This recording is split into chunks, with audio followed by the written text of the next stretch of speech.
Thank you for joining us at AskTheseDoctors.com. Tonight we're going to talk about hair loss. Androgenic alopecia, also known as androgenetic, but really it's not important and who cares? It involves both types of hair loss, either male pattern or female pattern balding. It's a little different from alopecia areata. Basic stuff, here we go. The follicle encases the lower part of the hair shaft. Each follicle has its own unique blood supply. As all the hair follicles are present at birth. Each follicle grows and sheds a single hair. The growth phase for each hair lasts approximately 2 to 3 years. After that, the hair follicle enters a resting phase, which lasts 3 to 4 months. At that point, the follicle sheds the hair and the process restarts. Approximately 80 to 90% of follicles are growing at any given time. Approximately 75 to 100 follicles will shed each day, and the same number will start to grow. Here's the problem. In androgenic alopecia, or male/female pattern baldness, we think that it could be related to hormone causes. This can result in a shorter growth phase of the hair, hairs that are abnormally short or thin, or follicles that are considered miniaturized and produce miniature-sized hair. Why me? Patients often want to know why they have hair loss. Well, the reality is that the reasons are not completely known. Certainly genetics plays a huge factor. If your dad is bald and your grandfather's bald, there's a pretty good chance that you're going to have some male pattern baldness. In some women, abnormal levels of androgens play a role. The reality is that men and women are both affected equally. Women often are able better to hide their hair loss due to long hairstyles. The reality is that everybody loses some hair every single day. Most people lose up to 100 hairs a day, and that's normal. Certainly stress can affect this. Chemotherapy, if you're sick, damage to your hair from pulling it back too tightly or wearing tight braids can cause hair loss. As people get older, their hair tends to grow thinner, break easily, and not grow as fast. Poor diet certainly has a role in this, particularly if you're deficient in protein or iron. Certainly thyroid disease plays a role. We also know that ringworm, which is a fungal infection of the scalp, very common in kids, can contribute to hair loss. If there's scaling, irritation, redness, or inflammation, it's more likely that there's some other cause of hair loss than genetics at play. Diagnosis is easy. Just by examining the scalp, you can tell if there's hair loss. As we talked about, there are some other contributing causes, such as thyroid disease, anemia, or low iron. Often hormone levels are not needed. For men, the treatment includes minoxidil or Rogaine and finasteride, which is Propecia. Women, the treatment includes minoxidil or Rogaine, spironolactone, which is actually a fluid-reducing medicine or diuretic, and also possibly finasteride in some settings.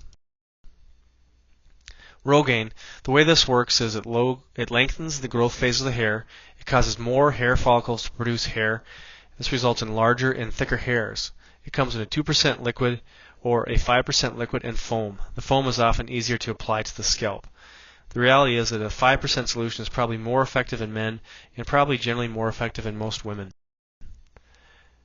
This is a scalp treatment. It doesn't treat the hair. Apply 1 milliliter, which is the same as 1 cc, or approximately 1/5 a teaspoon, twice a day. Spread it over lightly on the scalp. No need to massage it in. Avoid applying it to the scalp if there are cuts or sores. This will cause it to be absorbed into the bloodstream. This can result in systemic side effects. Minoxidil needs to be applied a minimum of twice a day for 6 months. Results may be seen in as little as 2 months. Hair begins to grow around 4 to 8 months, and the effects of minoxidil can be stabilized at about 1 year to 18 months after continuous twice-daily use. The caveat here is that this needs to be continued indefinitely. This is an over-the-counter product. So factor in the cost of buying this and applying this every day, twice a day, for 18 months and indefinitely. The best results are seen in people who have been bald for less than 5 years. If it involves the top of the head or the crown, that's best. If the area of hair loss is 10 centimeters or less, minoxidil has a better chance of positive results. The studies show that up to 30 to 40% of users experience cosmetically significant improvement using minoxidil. Side effects include irritated skin, Systemic effects, if absorbed through the cuts in the scalp, include increased heart rate or pulse, swelling of the hands or feet, or possibly weight gain. For patients with underlying heart disease or diabetes or serious medical conditions, these side effects can be potentially serious. Propecia or finasteride is a pill. It results in decreased hormone production, which is associated with hair loss, parentheses DHT. Men, the dose is 1 milligram a day. Higher doses result in side effects such as erectile dysfunction or decreased sex drive. This is generally not safe for women, particularly if pregnant or considering pregnancy.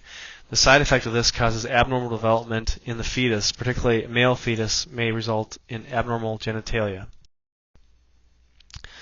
The manufacturers tell us that Propecia significantly reduces DHT, which is a hormone. This is a key cause of hair loss. By inhibiting this hormone, it may inhibit further shrinking of the hair follicles. Note that the manufacturer has a persistence program. If you log onto their website, you can obtain significant savings in using this product. It's very important to note that Propecia can affect the PSA test. PSA is prostatic specific antigen. This is a test your doctor often uses to detect prostate problems such as prostate cancer. It's important if you're on this medicine to let your doctor know before having this test ordered. The manufacturer tells us that there's certain allergic reactions that can develop: itching, hives, swelling lips and face, problems with ejaculation. An interesting side effect in men includes breast tenderness or breast swelling and enlargement, and testicular pain. Please tell your doctor if you have any changes in your breast, such as lumps, bumps, pain, or discharge.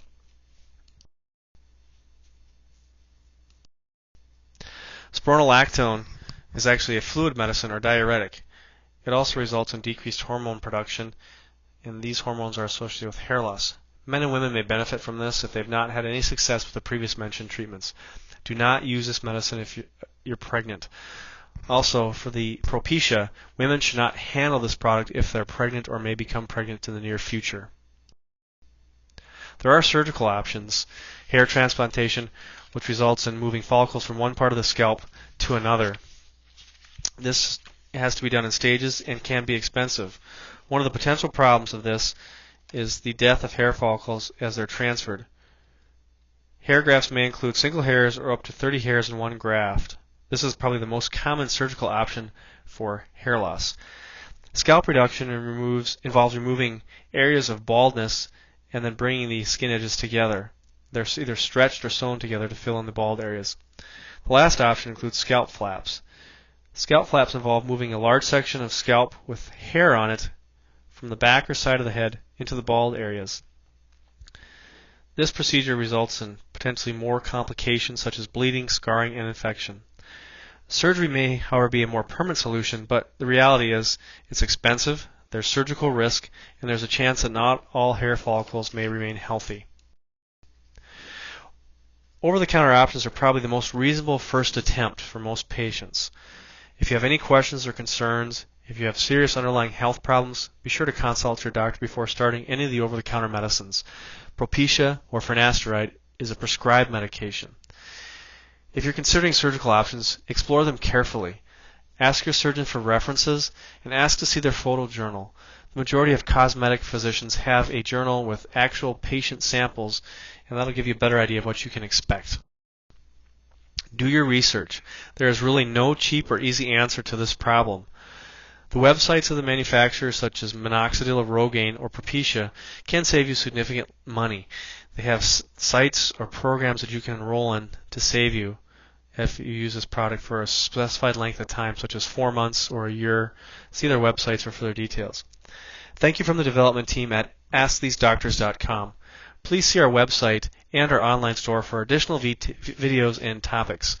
Our webpage is being expanded daily by the multitude of physicians that work on our team. Thank you.